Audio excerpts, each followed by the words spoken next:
Ayan po, update po din sa ating baboy. Ari po yung malapit ang umanak. Baka po ari 2 to 3 days. Pwede na. Ayan. Ang pigs po na yung pagpagatas na, lactation na. Oh. Lactation na po ang kanyang pakain. Yan, naroon na po ang update. Oh. Ang laki na ng tiyan, no? Lawit na, ano? Oh. Malapit na po yung mag-anak. Oh. Yan, oh. Talagang kagadampan na yan, oh.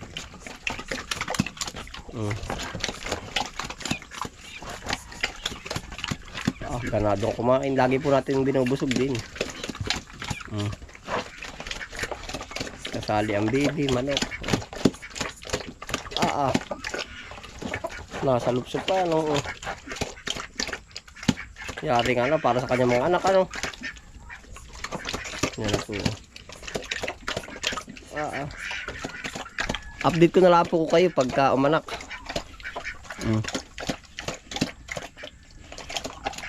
Tubigan ba natin konti.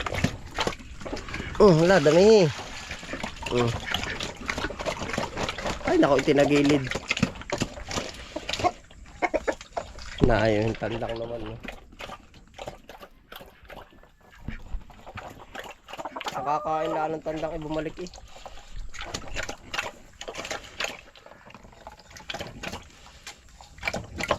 Panimula na po ulit. Baka po siguro ang gagawin natin dyan, magtitira ulit tayo ng pang-inahin.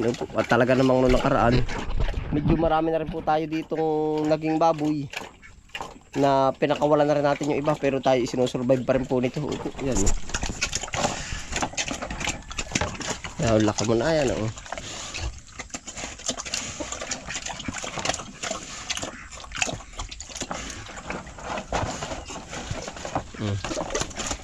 Makakapagkabit po pati tayo dito siguro ng ilaw pag siya aanak po, para hindi niya maapakan yung kanyang mga magiging anak po.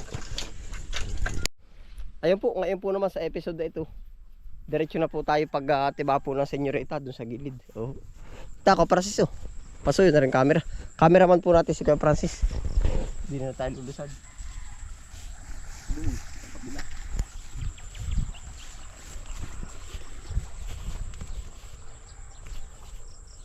Dapat pala tayo din tawid sa flat, tawid. Tatawid po tayo sa flat.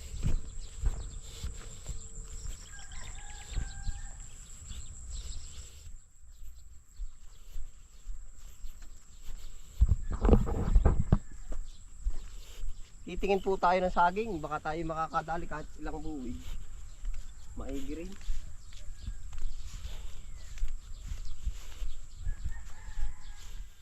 Pero yung baboy ay tagumanap na, bilang ko talagang mga 2 days siguro dadali na yun ay. Ayos din na, maigi rin. Hindi na tayo sa mga ano. Nadali na rin pala rin. Yan, ito na po yung mga bagong tataniman ulit natin. Sibuyas siguro tatanim dito.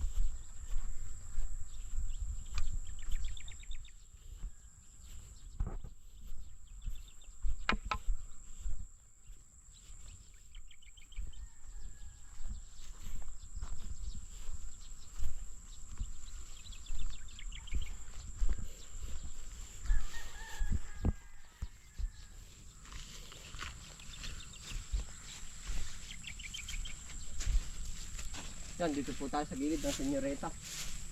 Maigi rin. Ayos na. Mahaba na rin yung talbusan.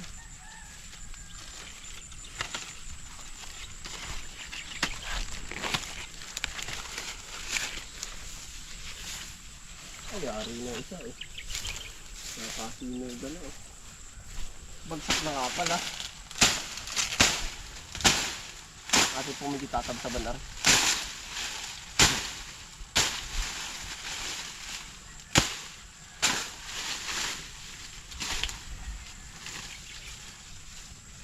Lakang bugoy. Sarap ibenta na rin. Kaya ito po ang napakasarap ibenta. Yung ganito kalaki.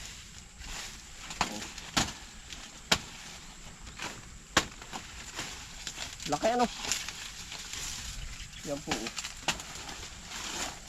Taba. Ngayon laan po pati nakaganda ang saging ulit. Masusunod yung kanyang ano. Tamang klema po ba? Lapit mga kapras dito. Panalo ang lalaki oh. Surte makakabili na rin ano. Yan, ito na po ate senyorita.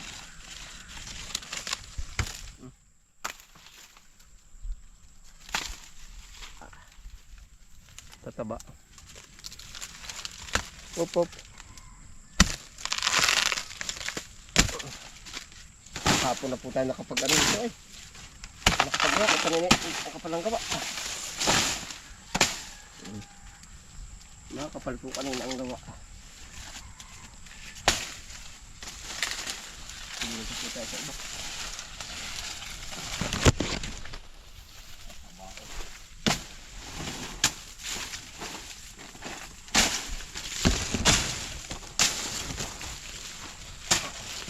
Tabanin oh. Kaya yung bandang likod pero laki. Ito. Laking buwig po oh. Pwede na rin oh. Pwede na. Laki.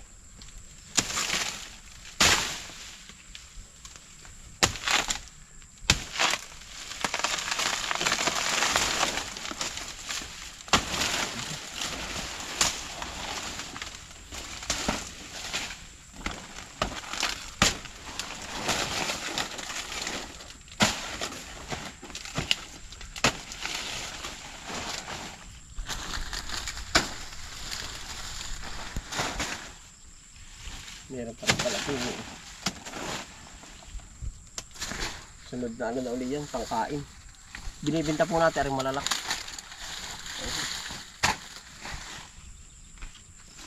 Natin po ninyo. Lapit mo daw ko pala sa camera.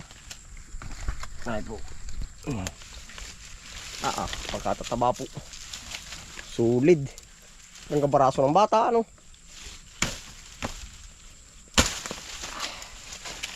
Dos buwig.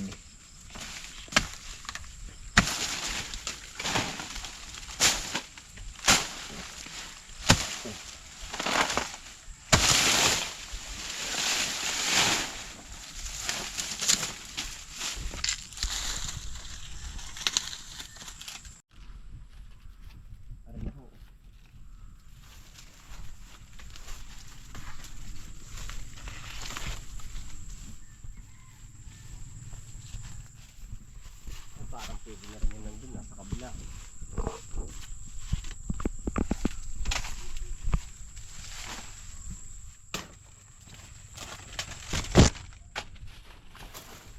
Atin pong pupuso.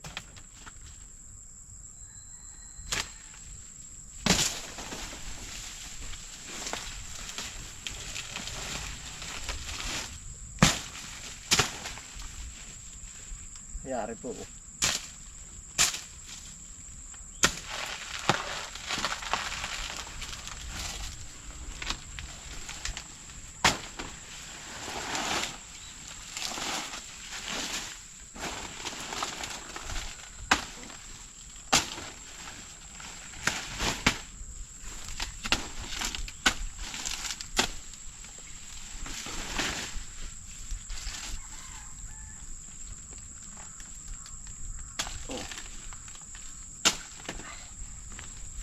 Panalo.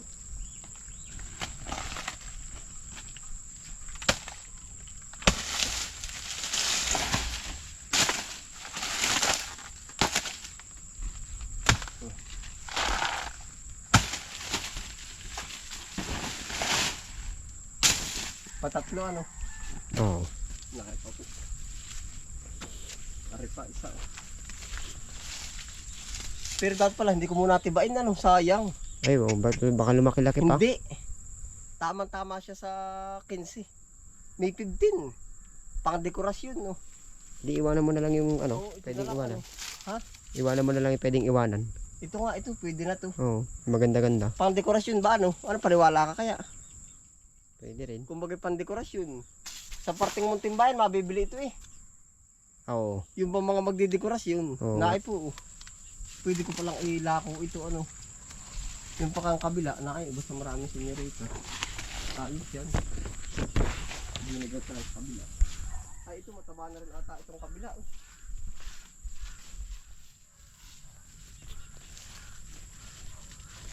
Ay, pwede na rin. Aray, eh. Sayang pala yun nandun ano.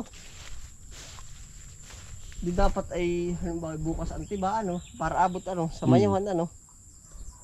Sige, Pwede tabi rin. natin. Ang ganda sana nung nandun na yan. Nakatatlo na tayo. Yan, ako po yung nagkaka-idea ano po kung aabot ba siya sa pahiyas po ng aming pista. Pwede na rin sana. Kapal ng ano. Yan, tikling.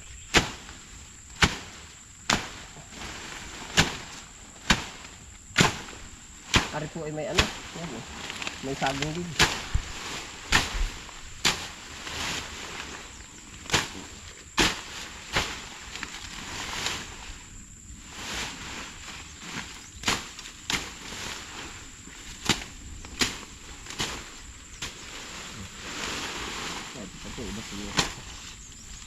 Ayos na, nakatatlo na naman tayo. Itinira ko po ay 2 buwig para pwede siyang pang dekorasyon. Sayang yun ang tataba oh. Walang di. Dapat pala inilaban natin ang digmaan. Kung ko lang naalala. Pang dekorasyon sa kubo. Pero abot na rin ito ano. Yan, nari po.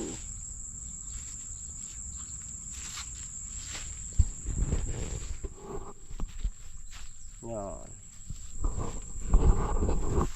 Yan, ito po ay tayo napahinto. Gawa po ng papalapit na rin po yung pista ba ang tawag sa atin? Ba't mayroon ng tawag sa atin?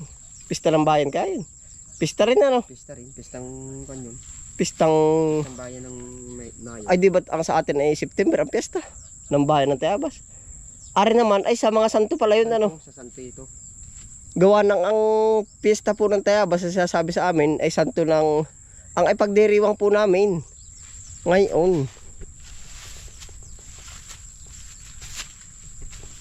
Ang pagdiriwang po namin ngayon ay anong tawag dun? San Isidro Labrador. Opo.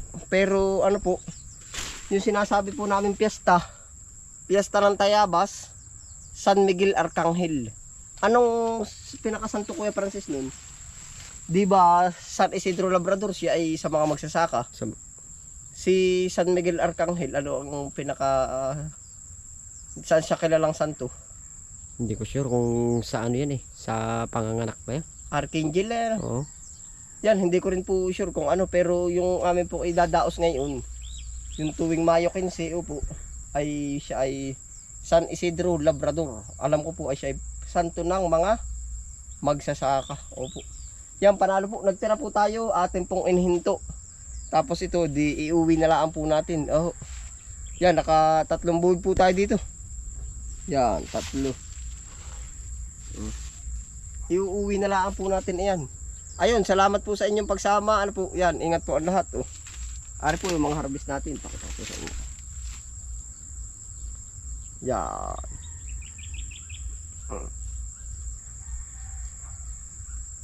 Ayun po.